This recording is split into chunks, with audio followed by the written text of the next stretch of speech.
मेरे प्रिय विद्यार्थियों, मैं संजीदा खातून सहायक प्राध्यापिका केकेएम कॉलेज जमुई के इतिहास विभाग से इतिहास व्याख्यानमाला की इस कड़ी में मैं पुनः आप लोगों से रूबरू हो रही हूँ।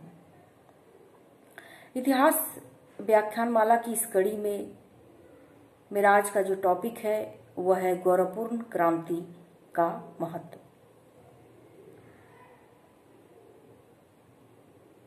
इससे पहले के वीडियो में हम इस क्रांति के कारणों एवं स्वरूप पर प्रकाश डाल चुके हैं।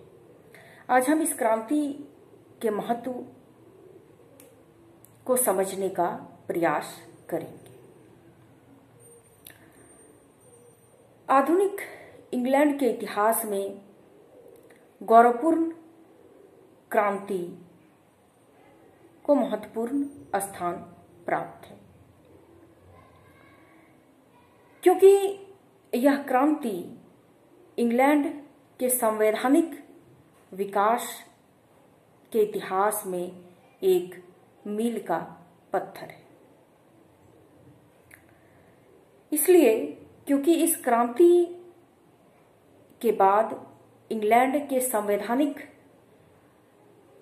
विकास को एक नई दिशा प्राप्त होती है। जहां तक इस क्रांति के महत्व का प्रश्न है, तो इस क्रांति का महत्व इस तथ्य में निहित है कि इस क्रांति ने एक साथ उदारता एवं अनुदारता का अद्भुत समन्वय प्रस्तुत किया। इस क्रांति के फलस्वरूप इंग्लैंड में विभिन्न अधिनियम पारित किए गए और उन अधिनियमों के फलस्वरूप इंग्लैंड के शासन प्रशासन के क्षेत्र में महत्वपूर्ण परिवर्तन हुआ। इस क्रांति के महत्व को हम इस संदर्भ में भी देख सकते हैं। यह क्रांति कई दृष्टियों से महत्वपूर्ण है। नंबर पहला, क्रांति ने सर्वप्रथम इंग्लैंड के राजत्व को प्रभावित किया। इसने निरंकुश राजतंत्र को समाप्त किया और इसके साथ ही इंग्लैंड में राजकीय रिपब्लिक का युग आया। इस क्रांति के तुरंत बाद 1689 ईस्वी में बिल ऑफ राइट्स पारित किया गया। इस अधिनियम से विलियम तृतीय और मैरी को इंग्लैंड का शासक घोषित किया गया और उन्होंने संसद द्वारा पारित इस अधिनियम को स्वीकार किया। यह अधिनियम कई दृष्टियों से महत्वपूर्ण है। अब राजा संसद की अनुमति के बिना कोई भी कानून पारित नहीं कर सकता था और न ही किसी कानून को रद्द कर सकता था।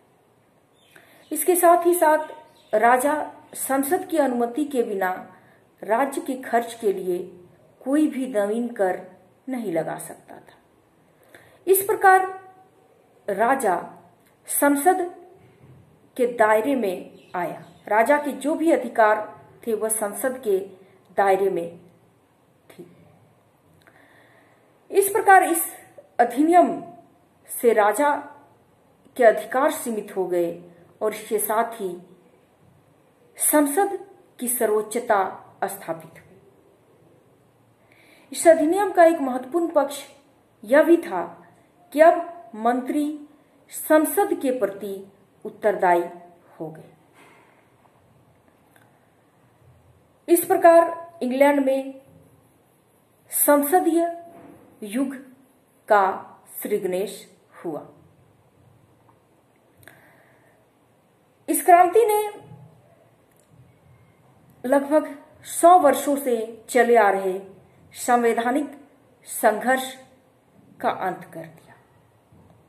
इसके साथ ही इन 100 वर्षों में जो भी संवैधानिक विकास के कार्य हुए उसे लिपिबद्ध किया गया। नंबर दूसरा, इस क्रांति ने इंग्लैंड के शासन की आत्मा को बदलकर रख दिया। राजा के देवी अधिकार, वंशानुगत अधिकार और विशेषाधिकार अब सदा के लिए समाप्त हो गए और संप्रभुता संसद को प्राप्त हुई। इस प्रकार यह कहा जा सकता है कि the revolution of 1688 was a notable achievement of the British people for their liberty. Number तीसरा, इस क्रांति से धार्मिक सहिष्णुता के नए युग का सृजनेश हुआ। 1689 ईस्वी में सहिष्णुता अधिनियम पारित किया गया। इस अधिनियम से कैथोलिकों का बोलबाला समाप्त हो गया और प्रोटेस्टेंटों की प्रधानता पुनः कायम हुई। इस अधिनियम से आगे चलकर इंग्लैंड में पूर्ण धार्मिक सहिष्णुता का मार्ग प्रशस्त हुआ।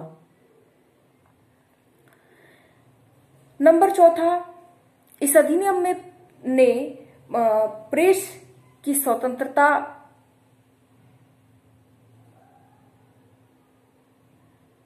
को भी प्रभावित किया।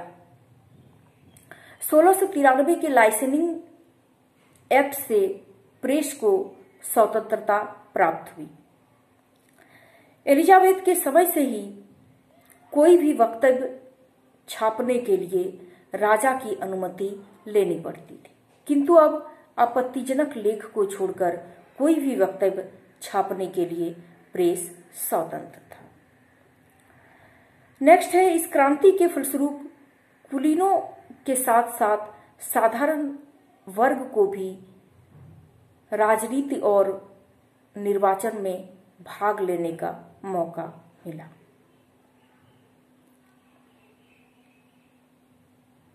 इस तरह हम देखते हैं कि महत्व की दृष्टि से इस क्रांति ने लगभग 100 वर्षों से चले आ रहे संवैधानिक संघर्ष के कारणों, शासन की प्रकृति, संप्रभुता के अधिकार और उसके क्रियान्वित करने के तरीकों आदि को हल कर दिया। इस प्रकार यह कहा जा सकता है कि 1688 ईस्वी की गौरवपूर्ण क्रांति इंग्लैंड के संवैधानिक विकास के मार्ग में एक टर्निंग पॉइंट है, जिसके उपरांत इंग्लैंड में संसदीय शासन का सूत्रपात हुआ। मेरा आज का व्याख्यान यहीं समाप्त होता है। धन्यवाद।